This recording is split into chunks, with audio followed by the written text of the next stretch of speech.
میں نے کئی افراد کو یہ کہتے ہوئے سنا کہ الحمدللہ پیر و مرشد کی برکتیں کیا ہوئی، کئی بار رسول اللہ کا دیدار نصیب ہوا۔ کئی افراد ایسے ہیں جنہیں حضور غوثیت پاک کا دیدار نصیب ہے، لیکن الحمدللہ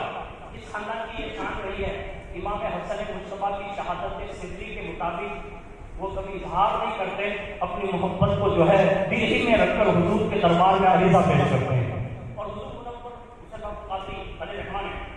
اپنی زندگی کا جو انمول تحفہ ہمیں اور آپ کو دیا، درود شریف کی کثرت کرنا ہے۔ ہم سب یہ نیت کریں گے دل میں،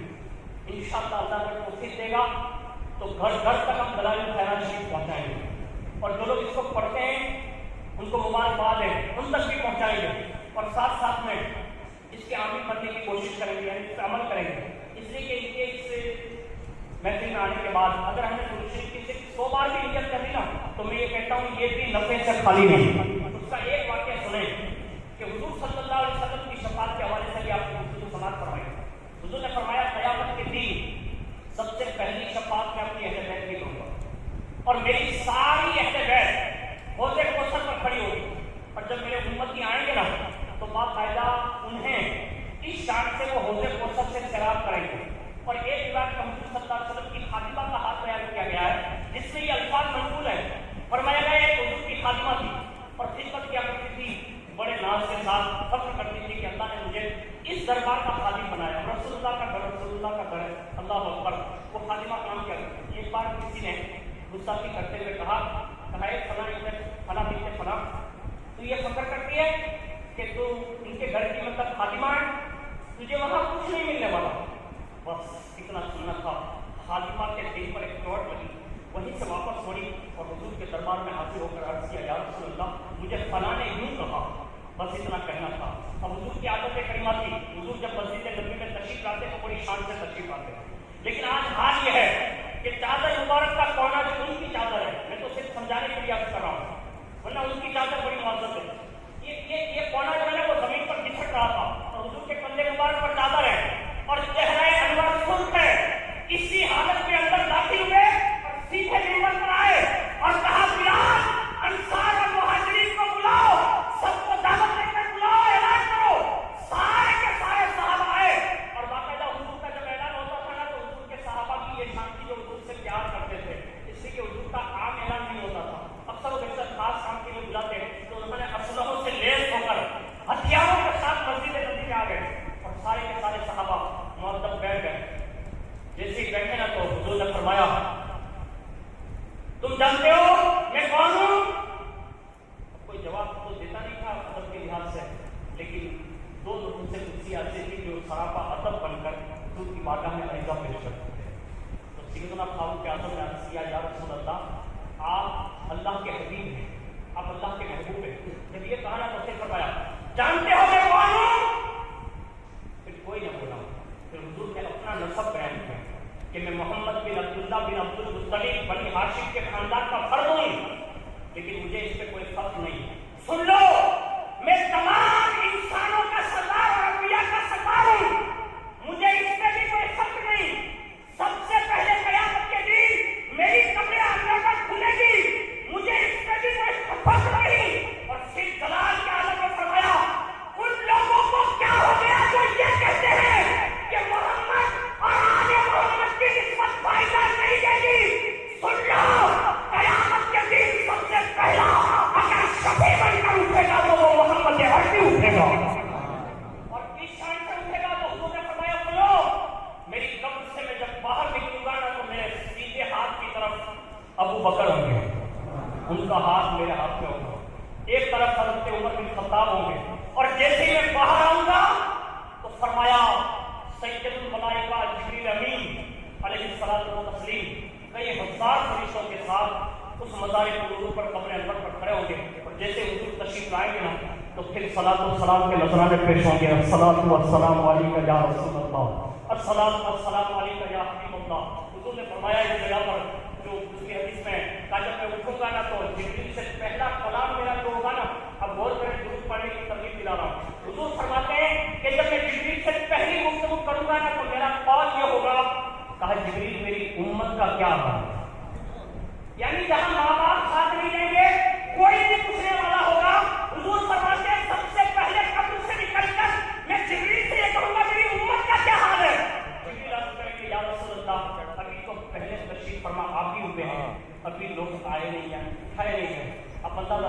حضور نے اس وقت اس خطبے میں ارشاد فرمایا کہ اس حدیث کو میں نقل کر رہا تھا، فرمایا کہا ان لوگوں کو کیا ہو گیا تو یہ کہتے ہیں کہ محمد اور آئے محمد کی نسبت فائدہ نہیں دے گی؟ سنو، قیامت کے دن سب سے پہلا شفیع میں ہوں گا اور میرے پاس میری وجہ سے اللہ انبیاء کو عزت دے گا۔ یہاں تک کہ فرمایا انبیاء کے بعد صالحین کو، شہداء کو، صدیقین کو، علماء کو، مشائخ کو، ولیوں کو، یہاں تک کہ اہل بیت اطہار کو اس طرح سے یہ شفاعت مصطفیٰ عام ہوگی، عام ہوگی، عام ہوگی، یہاں تک کہ شیطان جہنم سے سر باہر نکل کر یہ کہے گا کیا لگتا ایسا ہے کہ محمد کی شفاعت اتنی زوروں پر ہے کہ ابلیس کی بھی بخشش ہو جائے؟ یعنی یہ ملعون کو بھی یہ امید بن جائے گی۔ میں کہتا ہوں جو قیامت کے بعد تک کے لیے ملعون ہے، جب اس کی امید کی کرن شفاعت پر پڑتی ہے تو یہ حال ہے، اور جو قادری سلسلے کے مرید ہوں گے ان کی شان کیا ہوگی؟ ان کے لیے شفاعت کا دروازہ کس شان سے کھلے گا؟ ارے قادریوں، اپنی قسمت کا ناش کرو۔ قادریوں کا شہنشاہ وفات دہل یہ کہتا ہے عبد القادر جیلانی جنت میں قدم نہ رکھے گا جب تک کہ میرے تمام قادری ہوئی جنت میں داخل نہ ہوں۔ اپنی نسبت پر ناز کرو۔ غریب نواز فرماتے ہیں قیامت کے دن اس وقت تک معین الدین حسن دربار خدا بندی سے قدم نہ ہٹائے گا جب تک کہ سارے چشتیوں کو جنت کا حقدار بنا دے گا۔ یعنی یہ شہزادے قرب مصطفیٰ کا سبب ہے، اور انہوں نے جو عمل کیا یعنی دوسری پڑھے۔ ارے وہ تو خود مثلاً حسن سید ہے، اب جب سید ہے تو اس میں دوسری کیوں؟ سنیے، اس لیے کہ جو عاشق ہوتا ہے اس کی ایک تمنا ہوتی ہے، یہ کہانی کو سنیے۔ حضرت سیدنا محمد بن نعمان رضی اللہ تعالیٰ عنہ فرماتے ہیں کہ ہم رسول اللہ کی بارگاہ میں حاضر تھے اور بیٹھنے کا انداز یہ تھا،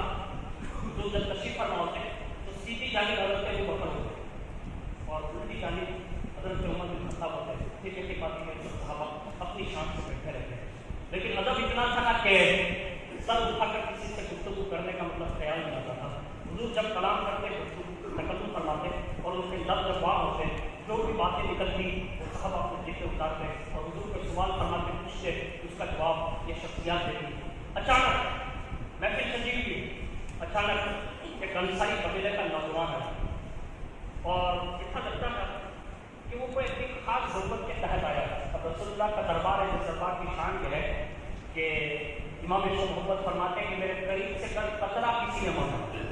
یعنی قطرہ کسی نے مانگا، وہ کہتے ہیں ضرورت سے آئے، قطرہ کسی نے مانگا، دریا بہا دیے ہیں، ڈوبے بہا دیے ہیں، اور واہ کیا جود و کرم ہے شہ بقا تیرا، نہیں سنتا ہی نہیں مانگنے والا تیرا۔ اسی وقت جو اچھا ہی آ گیا ہے، صحابہ نے جان لیا کسی ضرورت سے آیا ہوا۔ اب جیسے حضور صلی اللہ علیہ وسلم کے پاس تو حاضر ہوا، اب ظاہر سی بات ہے کہ صحابہ بیٹھے تھے تو بڑے مہذب ہوتے تھے، اب وہ جلدی سے آئے سیدھے حضور کے قریب آئے، اور جیسے حضور کے قریب آئے نا، اب ظاہر سی بات ہے انصاری صحابہ مہاجرین کی ہے، سیدنا صدیق اکبر، فاروق اعظم، عثمان غنی، مولا کائنات جیسے اکابر شخصیت تشریف فرمایا، لیکن حضور نے اس انصاری صحابی کو کیا بڑی محبت سے نوازا کہ صدیق اکبر اور اپنے درمیان جو جگہ تھی نا تو ابو بکر سے کہا ابو بکر تھوڑے آگے ہو جاؤ، بیچ میں یہ انصاری بیٹھے، یعنی بیچ میں ان کو بٹھایا۔ اب صحابہ کی طرح جب کہ ابو بکر کبھی بھی اس جگہ سے ادھر نہ ہوتے، یعنی قریب میں ابو بکر، فاروق اعظم، عثمان غنی، مولا علی، یہ چار یار کے جرم میں اس رہتے۔ آج عجیب اتفاق ہے کہ انصاری کو اتنا قرب اور اتنی محبت، اور وہ بھی ابو بکر اور اپنے بیچ میں بٹھا لیا۔ حضرت سیدنا صدیق اکبر رضی اللہ تعالیٰ عنہ خود فرماتے ہیں کہ شاید تمہیں تعجب ہوا کہ میں نے اس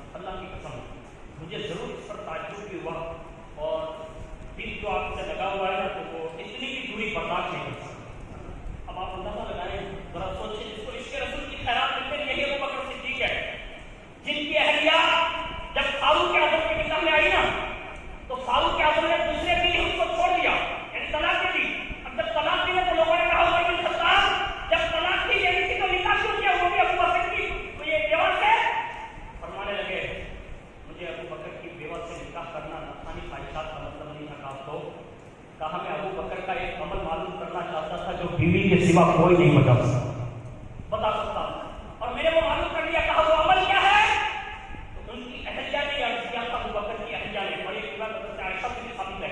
ان کی اہلیہ نے فاروق اعظم سے بیان کیا تھا کہ ابو بکر اتنے بڑے عاشق رسول تھے کہ جب گھر آتے تھے نہ کہا جیسے وہ بستر پر بیٹھتے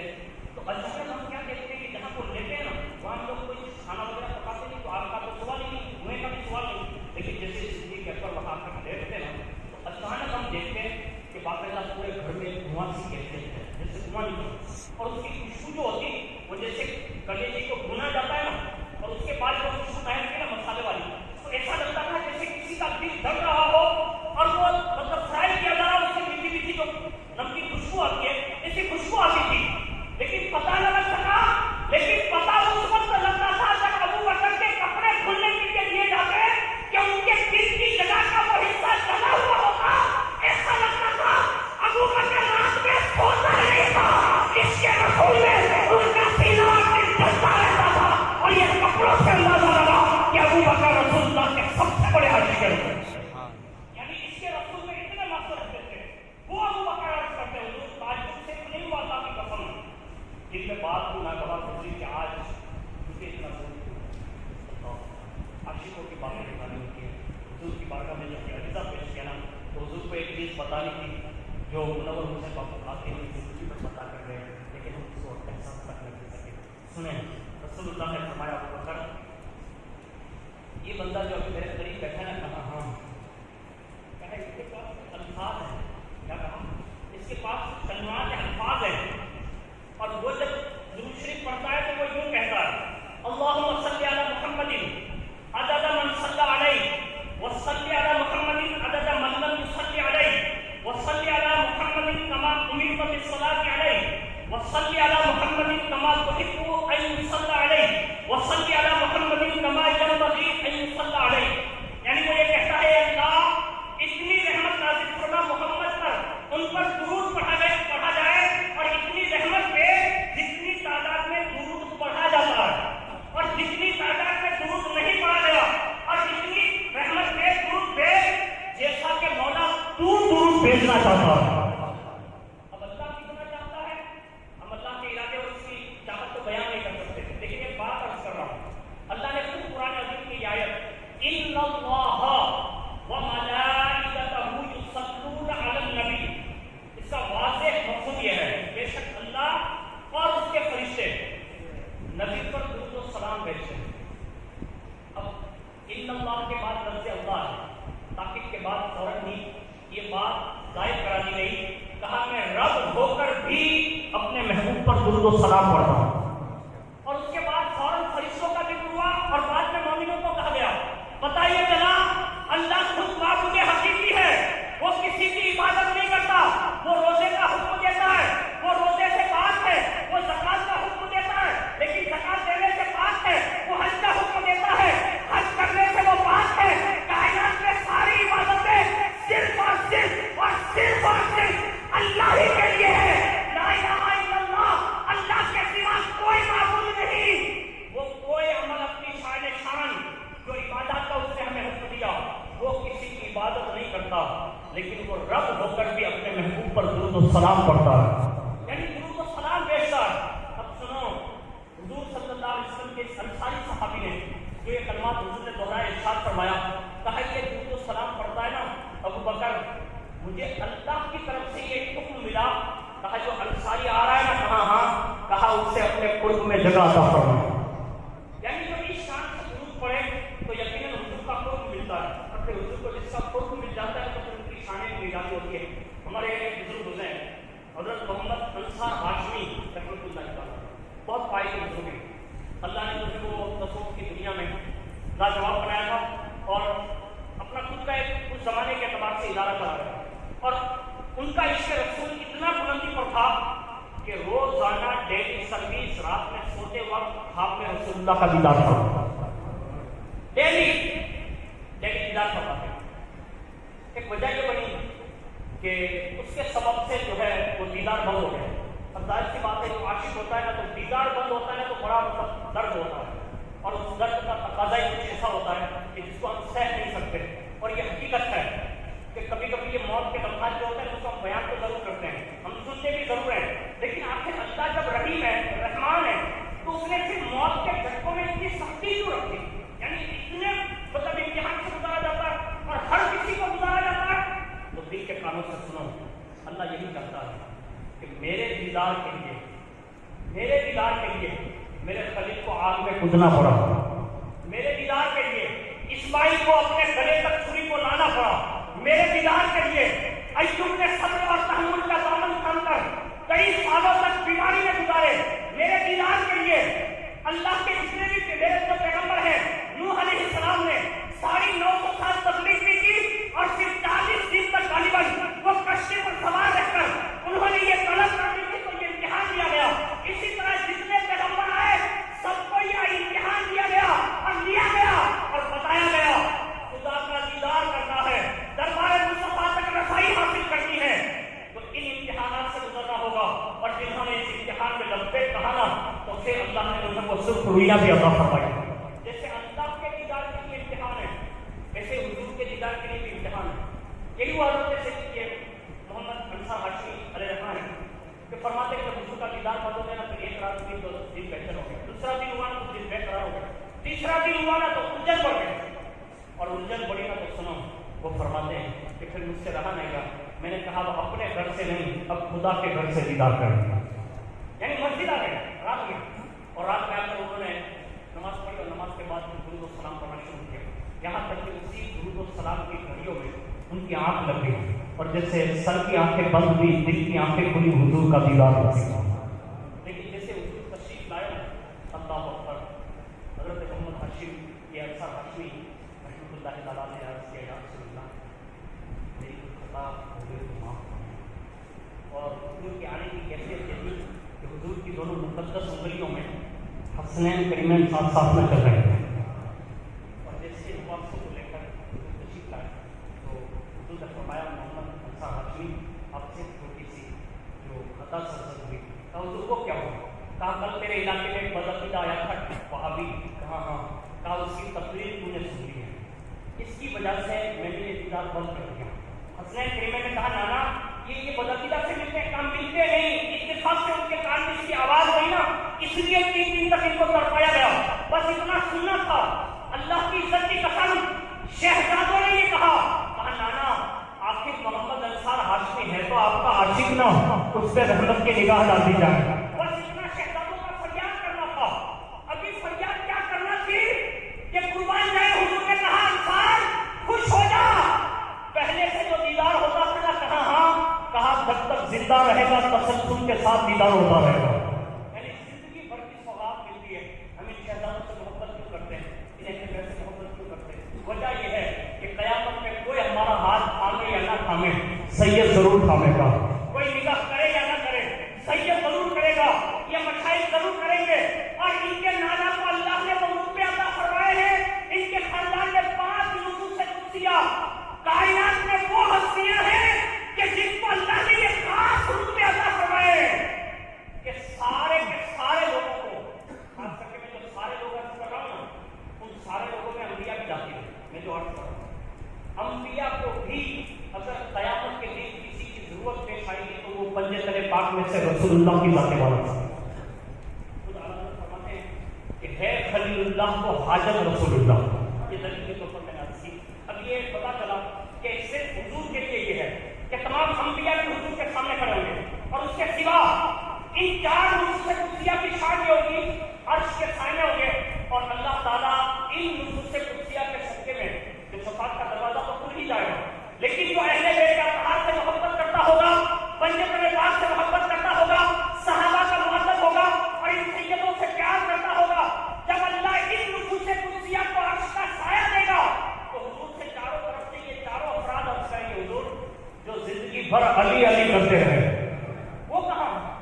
جو زندگی بھر خاتون جنت کی سوغاتیں گاتے رہے ان کے نغمے گنگناتے رہے وہ کہاں ہے. حسنین کریمین عرض کریں گے نانا جنہوں نے زندگی بھر یا حسن یا حسین کے نعرے لگائے وہ کہاں ہے. سیدہ کہے گی یا رسول اللہ زندگی بھر جنہوں نے ہمارے بیٹے نہ بیٹے بیٹے نہ بیٹے بیٹے نہ بیٹے قیامت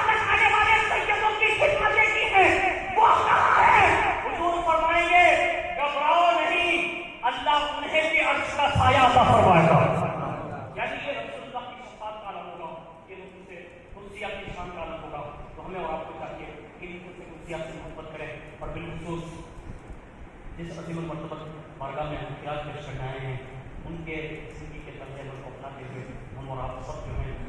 دروشی کی کثرت کریں گے، قرآن کی تلاوت کریں گے اور اللہ کی توفیق سے نماز کی بھی انشاءاللہ پابندی کریں گے۔ وما علینا الا البلاغ السلام۔